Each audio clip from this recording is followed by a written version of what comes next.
only take you so far. You need a decent sparring partner to challenge yourself. Her blue eyes scanned 12's face, piercing and expectant. 12's reply was halted by a hand squeezing her arm. I'll practice with you, 7 offered, carefully avoiding the weapons master's gaze. Victory's sigh, as she strode away, said it all. Keeping the weirdos together, someone muttered. 12 spun to confront them, her cheeks flaming, but the speaker was already lost in the shifting crowd.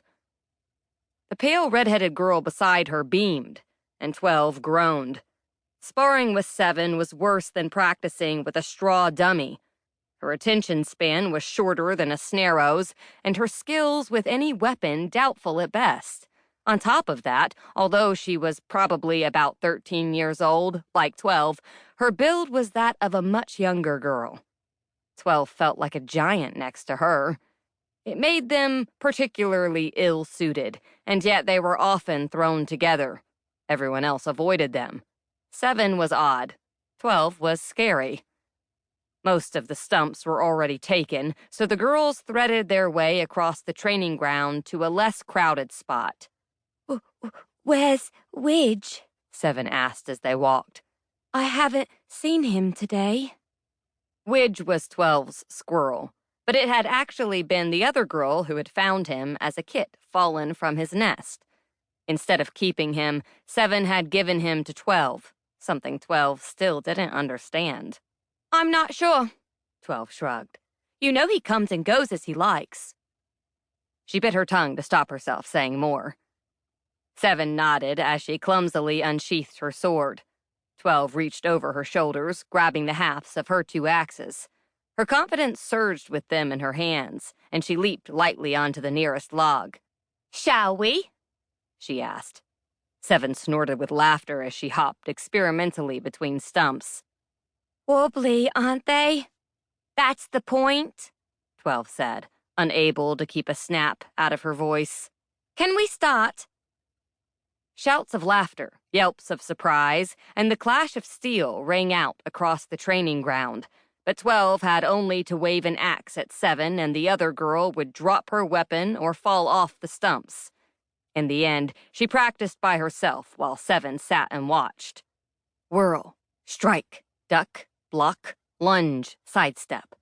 12 ran through her routine faster and faster until her axes were a glinting blur. Beneath her furs, she was unbearably hot, but she didn't break her flow, enjoying the challenge of keeping her balance on the precarious stumps. Look out! 7 cried suddenly. This was quickly followed by a yelp and a crash. 12 spun around to see a tall, dark-haired boy sprawled on the ground. His face was red and furious as he spat out a mouthful of grimy snow. It was 5, her least favorite person in the lodge, despite stiff competition. He was creeping up behind you, 7 said, her face pale and defiant. 5 stood up, towering over her. It's battle class, you idiot, he said. Obviously, we're supposed to fight. His eyes ran pointedly over her weak stance and incorrect sword grip. Those of us who are any good at it anyway. What, like you? 12 snorted. We all know I'm the best swordsman here, 5 said, shrugging. I thought I could help you, 12. You know, test your reflexes. After all, the dark creatures out there won't announce themselves. You weren't trying to be helpful, 7 said, her voice higher than normal. You wanted to hurt her. I saw your face. Really? 5 said, rolling his eyes. And did you see inside my head, too? You could tell exactly what I was thinking. Who knew we had such a talent among us? Students nearby snorted with laughter and inched closer as 7's face crumpled with hurt. Unexpectedly, a dull thud of anger pulsed through 12. She stepped off her stump, axes gripped tightly in both hands. Speaking of talents, 12 said, trying to keep her voice even, do you actually have any besides being awful?